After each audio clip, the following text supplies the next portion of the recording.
I'm Bertrand Deprez. I'm Vice President for Government Affairs in Europe for Schneider Electric. Very pleased to have you for this last but not least session, which is about the F-gas regulation, the fluorinated regulation that has been adopted in Europe recently. And today we are going to discuss about the practical impact of it with two esteemed speakers. First with, on my left, Stewart Flood. Welcome, and Stewart, very happy to have you here at Porte de Versailles at the Innovation Summit. Thank you very much. So Stewart is a Substation Lifecycle Manager at ESB. Yeah. ESB is the main and the only one utility in Ireland in retail and distribution business. And Stewart is working on engineering and major projects at international level for ESB. So welcome, Stewart. Thank you very much. Then we are also very lucky to have Yann Fromont. Welcome, Yann. Yann is actually working also for Schneider Electric, but he's spending a lot of time, I would say maybe more than half of his time in Brussels for T&D Europe, which is a major transmission and distribution companies association, where big companies are member of, including Schneider, but you have also Siemens, ABB, and others. And Yann used to be the president, now he's a deputy president of the association, and he's very much involved also in Sensenelec, which is a main standardization committee of Europe. So, as I said today, we are going to discuss about the fluorinated gas regulation, which has been formally adopted in Europe a month ago. And so what the F-gas regulation is about a few gases. One is about cooling gases like HFO, and the other gas which is under this F-gas taxonomy is SF6. SF6, you may know what it is about. SF6 is one of the gases that has been used by the electrical switchgear industry for the past 60 years. Why? Because it has a very important and powerful insolution property for such equipment. Now, on the other hand, the SF6 has also a very detrimental impact on greenhouse gas emission, because that's one of the worst greenhouse gas emission that exists on this planet. So that's why the EU has decided to reopen the regulation to manage this SF6, and we'll see, what has been the regulation decided about it. But maybe before we go into the detail of what the regulation have been saying on SF6, I would take the comment of both Yann and Stewart about how important, how critical SF6 has been within your industry for the past 20 years. And also we'll come back to the F-gas regulation about in just after, right? But how important SF6 has been for you guys in the past 20 years? I'd say it's probably common across Europe, but we've seen this technology shift over the last even 100 years from originally vacuum technology, air blast, through oil, and then onto SF6. So the advantages, as people probably are aware, it was a lot cleaner than oil. It was much safer, less maintenance involved, and it was a lot easier for people to put projects together, knowing all of those risks that are involved and all the, I suppose, the mechanisms on how to control it. And that's been improved over the last 20 years, particularly in ESB and from the original legislation that came in 2006. So even that impact in and itself has reduced our emissions greatly, and we've put policies and procedures in place to manage it, so it's very well understood, particularly as you mentioned, the last 60 years between testing and failures and problems. There's a lot of lessons learned there, Okay, thank you very much, Stewart. Then Yann, you have also the legacy, because you have been in Schneider and before Alstom for 20 years. Which is great, because a lot of experience or more. So same question, right? So how do you see the importance of the gas and also the shift before the regulation has been decided from SF6 to something else? In fact, as said by Stewart, there were a big move from oil air to SF6 because of the market needs. The market wanted to have a more narrow, compact switchgear. So first reason, and the second was to be facing harsh environment. So in Europe it was the sea coast, in Asia it was the pollution and the dust. So finally there were a big trend moving suddenly, let's say from 85 to 95, from oil air to SF6, because it was a dreaming for everybody, dreaming for all technician gas, because it was a perfect gas for the health. There was no specific cancerogen or whatever issue. It was dielectrically very, very good, and in terms of tripping as well. So it was a perfect gas. At that time, the CO2 content was not an issue at all. So let's say that everybody jumped on it and deployed it worldwide. So it means now we have volumes of SF6 inside the medium voltage and high voltage switchgear a bit everywhere. I would make maybe a small split between MV and HV, because in HV there is leakage, so refilling. So it means for, let's say, 40 or 50 years, and because the story is a bit longer, in high voltage, every day we are emitting SF6 in the air, and we need to refill with SF6. So let's say it's a bit more nasty than in medium voltage, where more or less we are sealed for life. But that's the story. So what is a bit funny is that we came from air technology, but air, let's say open air technology, to SF6, to now again air, but in this case sealed and actually with new technology, because 50 years ago it was not possible to do what we are doing now. Okay, thank you, Yann. Now, and it's interesting also to see the same as happened with the car industry, where they started with electric, then oil, and then back to electric, right? But so back to the regulation. So the European regulation has been adopted. It was formally adopted in March, so a month ago, and that's a real shift for the industry, because just to summarize broadly, and we'll get into the detail, the regulation is banning the use of SF6 in any new switchgear installation by 2026 for most of the medium voltage switchgear application. So we are talking about the 12 kV and the 24 kV new switchgear offers that has to be off SF6, and actually has to be with air only, right? We'll come back to that point. For the high voltage, it's a bit different. The timeline is longer. It's more, it's closer to 2030. But basically, that's really going to change the practice within the industry, and this is what we are going to discuss today. So, what the regulation has been decided, and what will be the impact for the technology provider and for the utilities, which is one of the main users, right? Because SF6 switchgear, it's utility and commercial and industrial players mainly, right? Yeah. So then let's focus on this regulation again, which has been adopted in March, which the first ban will be in force in 2026. With you, Stewart, you have been also involved in Electric, because you are part of Electric, which is the main trade association, lobbying voice of the utility industry. So you have followed the discussion.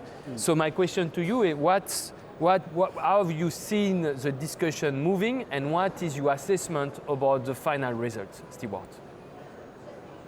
Thanks, Bertrand. It's probably a very loaded question. There's a lot to go through, but so for people who aren't aware, so Bertrand mentioned 2026 is for MV 24 kV. The other ones are 2028 for 110 kV for ESB, or between 52 and 145. 2030 is for your 24 to 52 kV switchgear, and then above 145 is 2032 is the ban dates for those. As part of, I suppose, submissions and any of the discussions that I've had with Electric and feeding back to the EU Commission, you could tell very clearly that there was a need and a desire to move away from SF6, which was well understood and appreciated by industry, by utilities and manufacturers alike, and I don't think anybody had an objection. The discussion really unfolded in a manner in allowing the utilities to have a voice through Euroelectric to sort of shape those discussions in how it was going to be achieved. So originally, I think at the start, it was misunderstood in the interpretation or how it was written in the legislation that even spare parts for existing switchgear was not allowed. Of course, those sort of concerns were put back, and context and information were fed back. I mean, for ESB, we've dealt directly with our Department of Environment, and there was a lot of, if I dare say it, upskilling and some knowledge imparted to some of the regulators that may not have been aware for the context of what switchgear is, how it operates. I remember providing slides and presentations on this is what AIS switchgear is and this is what GIS switchgear is. So that was very interesting, and it probably allowed us a little bit more leeway to provide some more influence in what the final outcome was. As I said, I think everybody wanted it to move away from SF6.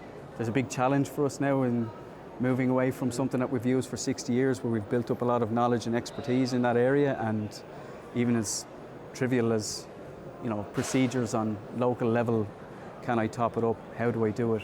Those sort of things have to be figured out again.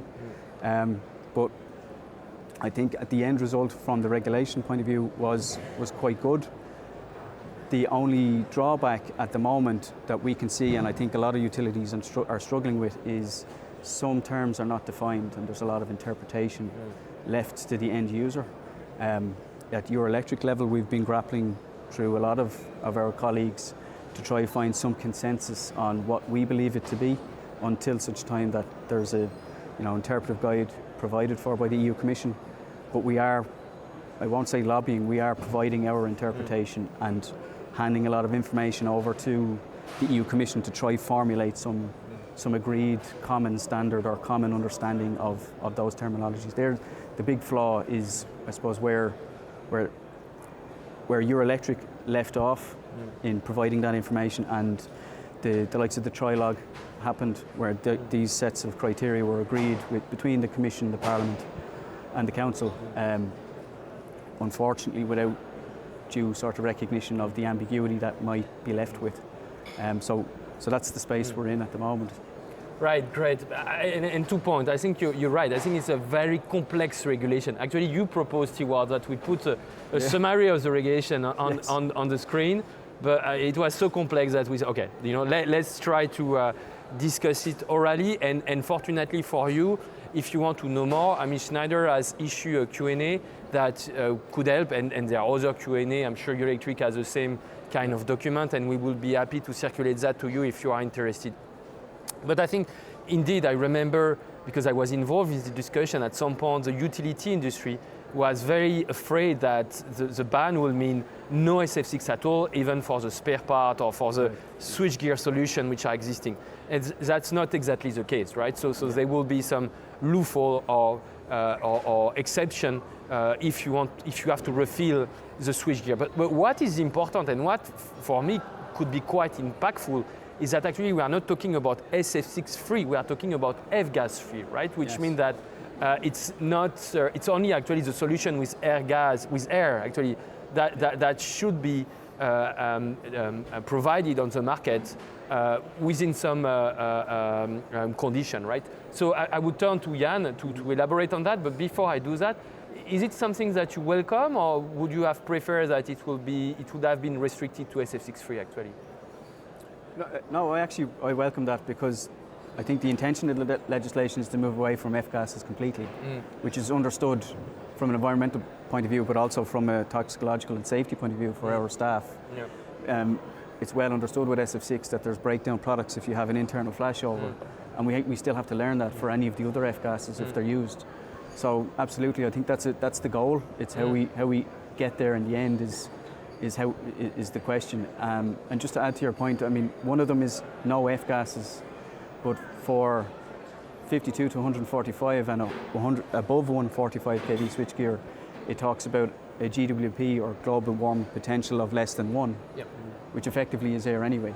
Yeah. But it was that's sort of the length of the discussions have gone to split hairs to reach an agreement. Yeah. You know, but it's an interesting point. No, it's true, and I think also the other point which has brought to the discussion was the PFAS aspect of the F-gas, which has also driven the Commission and the other EU institution to push for F-gas free. But you're right, in terms of CO2 impact, it's very limited. We'll come back to that. But Yann, Yann, you have also been very involved in the campaign, and actually the first draft of the Commission was about SF6-free, right? And it moved thereafter toward a complete F-gas free solution.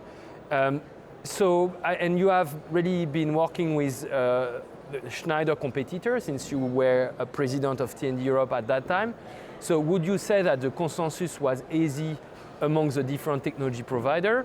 And my second question is, do you think the technology provider would be ready by 2026 and to the other milestone that has been set up by the Commission? No, you're right, and Stewart mentioned it. There were different aspects. First, maybe we need to come back a bit more than 10 years ago when Bas Eickhout, the leader of the parliament, already wanted a SF6-free ban. So it was in 2010, 2011. And here the industry, and T&D Europe, of course, was not at all ready. So Bas Eickhout wanted this SF6-free ban now, and we had discussion with the European Commission. And what is interesting to say is that when you discuss with the European Commission, you can find an agreement. It's not really a full top-down imposition. So there were discussions at that time, and we can defend the fact that we are not ready, clearly. Because it's not on the 1 second that you develop the full ranges from 3 kV to 800 kV with all the different switchgear, and because we don't talk about only circuit breaker, you have instrument transformer, switch, etc. Plenty of versions. So it was 2 years of discussion, and finally the European Commission understood that the industry were not ready, so they could impose the ban, but they would have no offer. So finally there will be no result. But coming with the Green Deal, because the Green Deal... that was 10 years ago, that was 15 years ago actually. It was 2010, 2012, more or less. And then with the Green Deal, so let's say 2019 in force, again the Commission and Bas Eickhout again came back with the SF6-free story, so banning the SF6. And it's clear that in the meantime, the industry, part of T&D Europe, of course, prepare this transition. Prepare with different solutions, different gases, including air, from medium voltage again to high voltage. Where there was some surprise, and it's your question, is that when we see that there were a move from a real pure SF6 ban to F-gas regulation that was in fact banning all the F story. So it was not only SF6, but it was all the gases using F. And unfortunately, part of the member of T&D Europe was using F-gas as a substitution. So here came an urgency, it was in 2019, to make decision, and at that time some members, mostly in medium voltage, decided to go to air. Schneider Electric is one, so we decided to move to air technology, abandoning all the F-gas solution. And now I would say we are close to the 2026 date. Let's say that in medium voltage, all member and manufacturer agree to and have developed solution in air. Again, more or less with the same dimensions, more or less with the extensibility solution. So let's say that the range is running For 2026, there may be in some part a question of capacity, because suddenly, but we are all working on the point of capacity. In high voltage, I will not enter too much in details, but there are still the people that have invested in a F solution that they need to switch to air or something else. And here there's still an issue for some part of very high voltage range, let's say 400, 600, 800 kV, where there's still some issue, but they have more time because the deadline is 2030. So let's say they have more time to adapt. But you're right, we were taken a bit by surprise, not on SF6 ban, because we know it for 15 years, that it will come back, but by the full F regulation that will make forbidden all the solution with the F inside. Right, and actually it's just some advertisement. If you want to see our solution, that is in the grid section, is a grid boost. But back to the discussion, to the debate, now I want to focus on the impact of the regulation, because we say the first year is 2026, and that what? 50% of the utility market I don't know, honestly I don't have an idea about the number, but I would say it's a large portion of the market from what I understand. But are you going to wait until 26, or are you going to anticipate this timeline? And same question, not to you Yann, you are not a utility, but how do you see the market evolving here? So I suppose the question is, are we going to adopt it now? Actually, are you starting to buy F-gas switchgear solution already now, or do you wait 1-2 years before the ban is actually effectively in place? So there's probably an add-on, just a comment before I answer the full question, because I suppose our understanding, or my interpretation at least, on having seen the discussions happen over quite a long time, is you can see heavy influence in heat pumps, air conditioning and refrigeration, and that sort of mindset of how the supply chain would work in such a scenario where there's a manufacturer and a user that's purchasing the equipment, and that can tend to lead them in under a misguided understanding of that it's very short time frames, not realizing that for utility or for somebody purchasing switchgear, it can take quite a long time to put together a specification. If you're doing planning permission to purchase a site to build a new substation, particularly for HV, it's a bit bigger.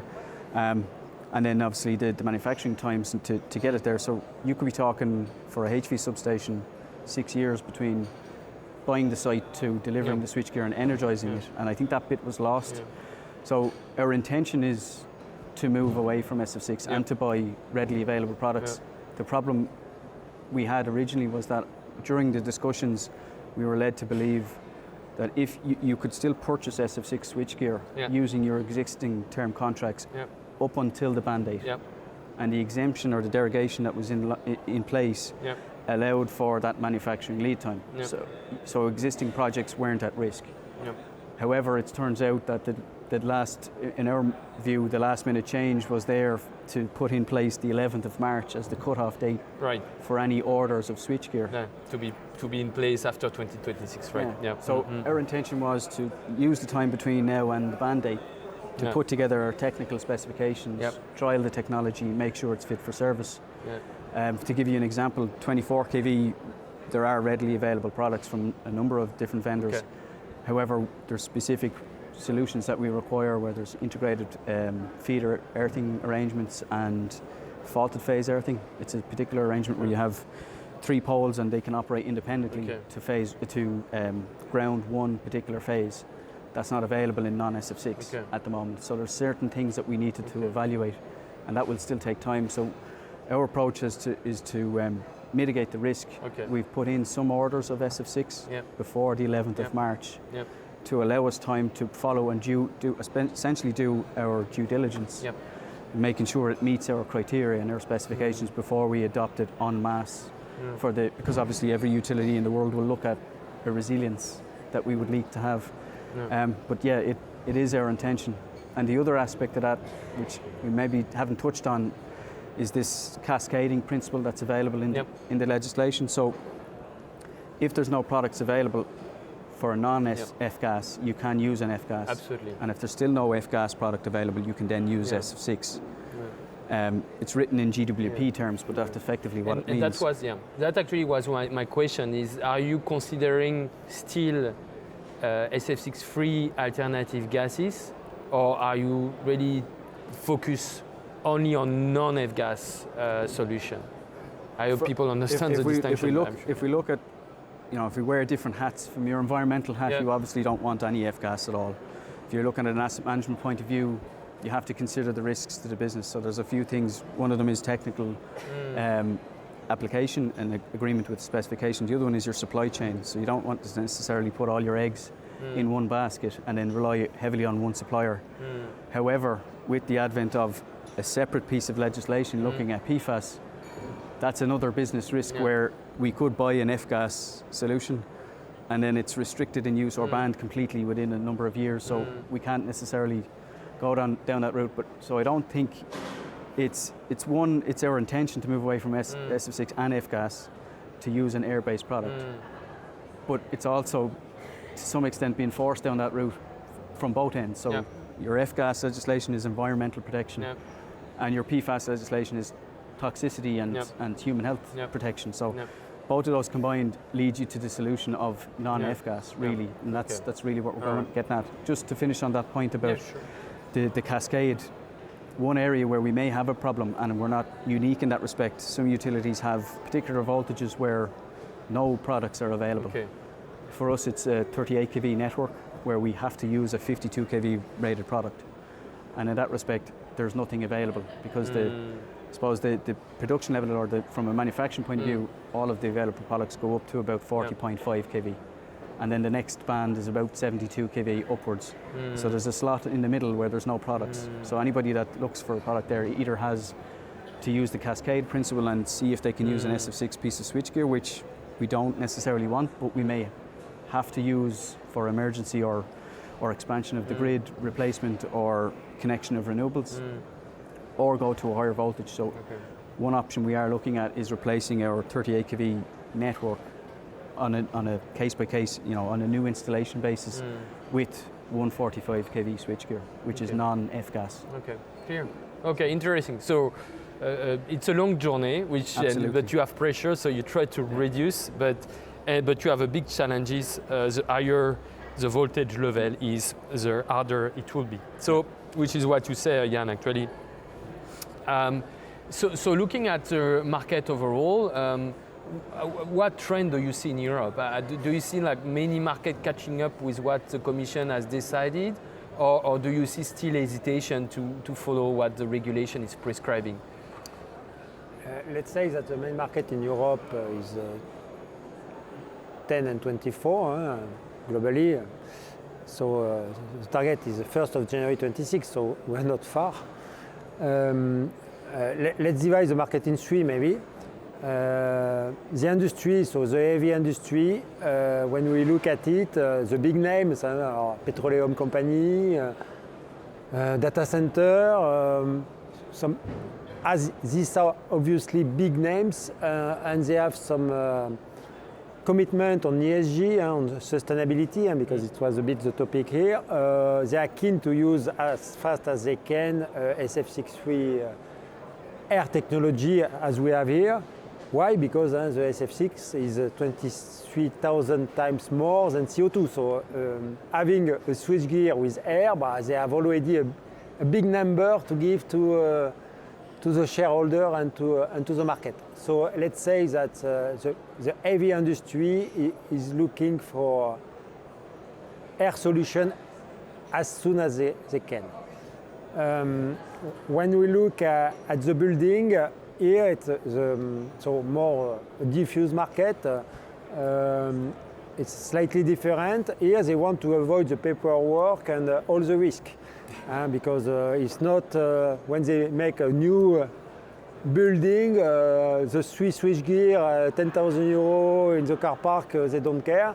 So if they can avoid to have reporting, paperwork, recycling, etc., the installer, because we talk about contractor, installer, and design engineering, they are ready to move as fast as they can because they don't care and they want no issue. So let's say the second market also, when ready, they jump on it. The third market is utilities. So maybe I will add from Stewart that they have reporting on ESG as well.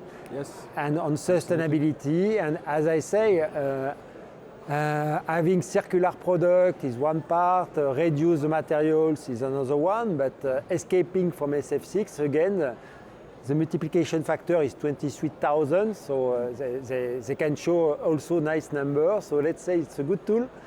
So we see utility, mostly in high voltage, actually, because as we say, there's less number, but the volume of the SF6 is much more, and there is a leakage. So at the moment, many utilities are looking for alternative. Air, again, is clearly the preferred one because the saving is there.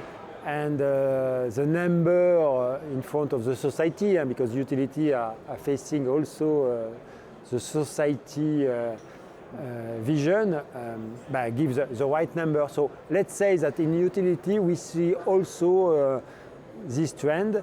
Of course, is connected to the sustainability important inside the utility, and as well as the capacity of the manufacturer, as we say. We need to grow our capacity of production at the moment. Okay, very clear, and we need to segment the market, and but the good news is that already in 12-24 kV, you say it's going to be ready, and most of the players will be ready. Two questions, one for each before I open the floor to you. First to Stewart. So again, the regulation is for what we call the greenfield, meaning the new installation. Correct. And obviously, I mean, I'm not sure actually no one has tried to ban every SF6 in all equipment, but is the reality of the business going to also mean that such greenfield ban will also have an impact on the brownfield? Meaning that from a utility like ESB, it will accelerate the retrofit of existing installation towards F-gas solution or not, right? So what's your kind of gut feeling about impact of this regulation on the brownfield, which is I guess 80% of the existing of the market, right, in terms of number of switchgear installed across Europe, or even more? Yeah, it's a good point. I mean, there's always going to be a knock-on effect, probably more on the manufacturing side where we look for those spare parts. So there is an exemption to allow spare parts, to allow for maintenance, and to I suppose for utilities or any asset manager to achieve the full lifetime of the switchgear. However, if those parts aren't available because the utility or the manufacturer has changed their tooling and their production line to another product, they may not be able to provide those. Okay. So that's sort of the risk that we're looking at more so than anything with the brownfield outside of that. And the price could increase as well. I mean, absolutely.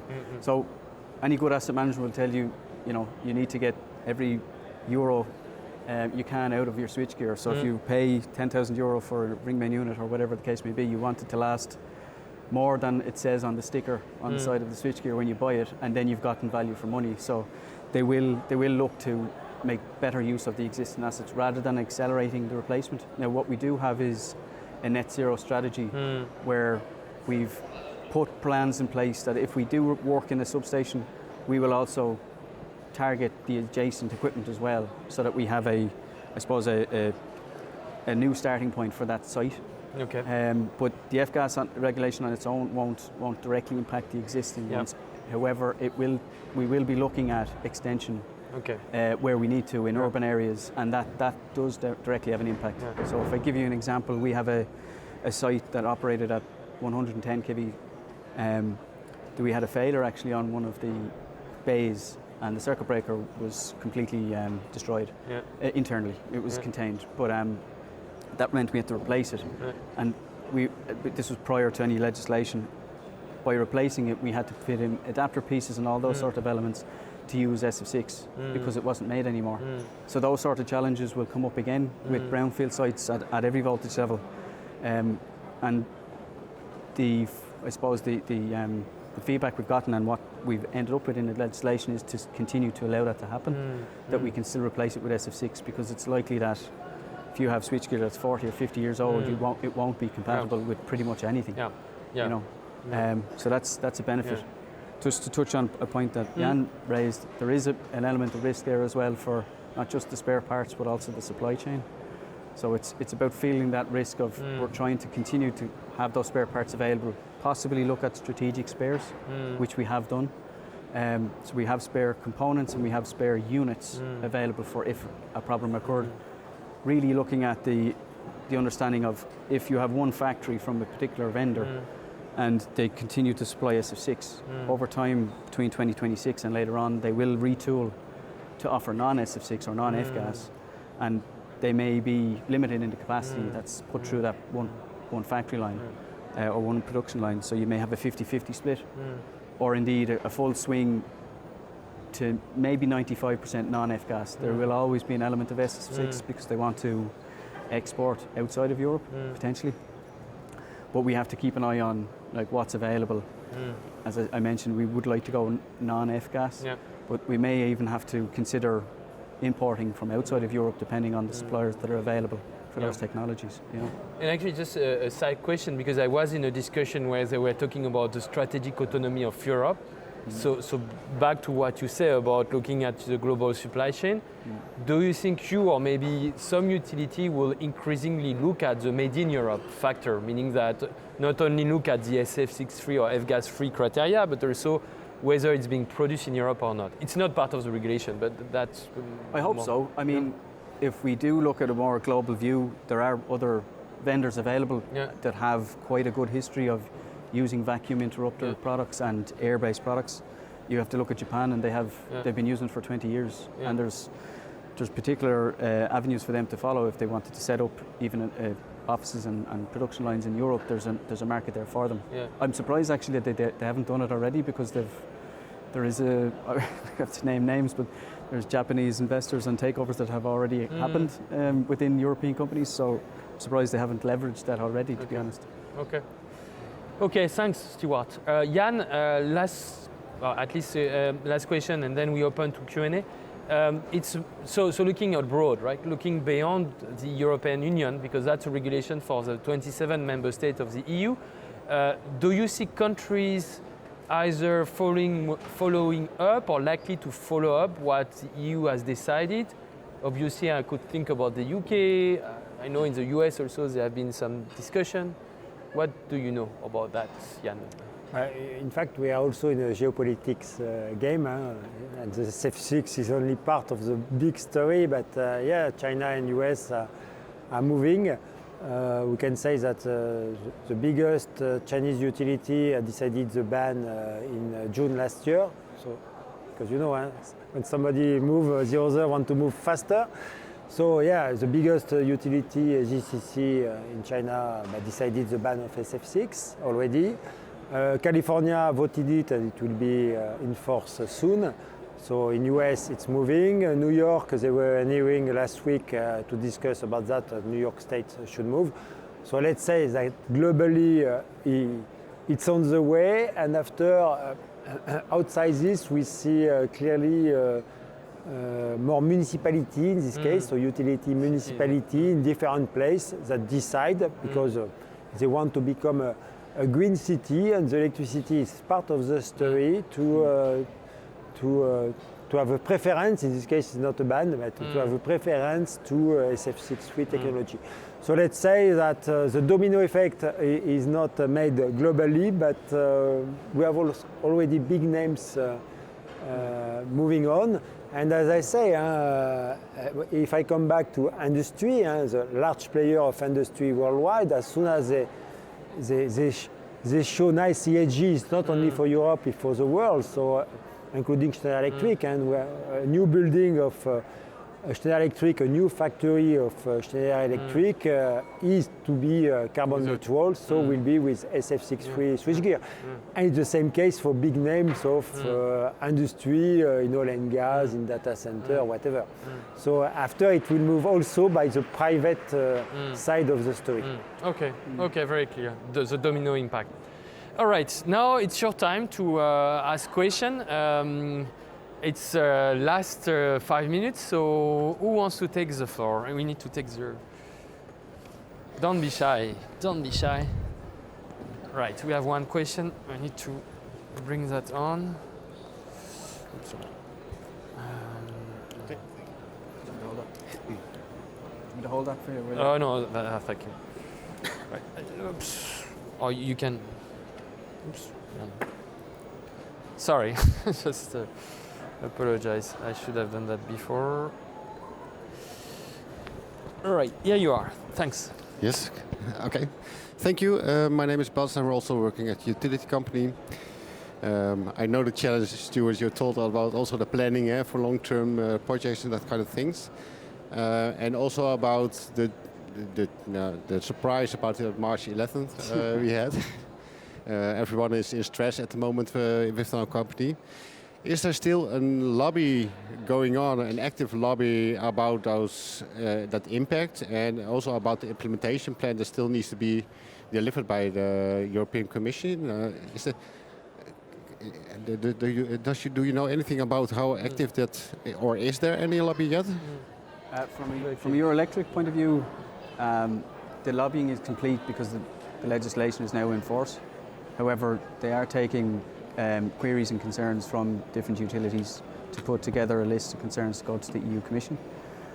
Likewise, we've also asked our members to put together their own list of concerns. Now, we have a number of them drawn up that you can basically use, but to go to your own government ministries, whether it's the Environmental Ministry or government directly, and basically bring them along to them. The reason being that I believe all of the EU MEPs are collating these concerns from their side, as well as coming from Euro Electric as well, with a view to putting together a guidance document for the interpretation. So I referenced, that putting into operation piece is not clearly defined, and a few other elements about the mechanics of how the cascade principle would work, and a few others around the derogations. Article 11.5 comes to mind if there's particular risks, if it's not safe, or disproportionate cost, and a few others. So I'd happy to take some information, and I can share some of the questions that we have, and for you to maybe take that away as well, and we'll already be feeding them in through Euro Electric. I've no timeline, by the way, for this. I've been told it's the next couple of months, but if we looked at what the original legislation happened, it was supposed to be done by the end of 2022. So. We will wait with bated breath. And so maybe Yann also, because the T&D Europe may be still active on defining some issues like. There is some wording that are unclear or can be interpreted differently. What means the date put in service, for instance, or really the repair and maintenance. But there is some definition that we want also to clarify to ensure that everybody is in line, and that some market is not lost in middle of the translation, because there is also the English version and the translation, and sometimes it's complicated. So we have also from the manufacturer a list of clarification to ensure we understood the rules, that we don't miss the market in our case, or business. All right, super. So still some work because the devil is in the detail. I think we have time for one over here, yes. One more question. Yeah, thanks, great. Or maybe two. If someone else wants, we can take two questions in the room, but please. Thank you. Thank you. I'm Karim Aroui. I'm working for Vinci Energy in France. I have a very basic question. What is the reference of this regulation in order to look at it and have more information about it? All right. Do you know the name and the number by heart? I don't. It's in my notes actually. But 532. But I can look it up very quickly on my phone and share it with you. Just once we finish it. That's okay. Right. And as I say, we have a Q&A that Schneider has done, so if you want, we could share that with you, so you have the reference and the explanation of the different principles that we discussed. All right, well, I think that was a super interesting discussion, and very glad also that you, Stewart, you flew from Dublin this morning just for us, so thanks a lot. And Yann, was great to have your experience, your insights. So thanks also a lot to you for participating and listening carefully. Very happy to continue the discussion over a coffee or a drink, and wish you a good end of the Innovation Summit to everyone. Thank you. Thank you very much, and a big clap.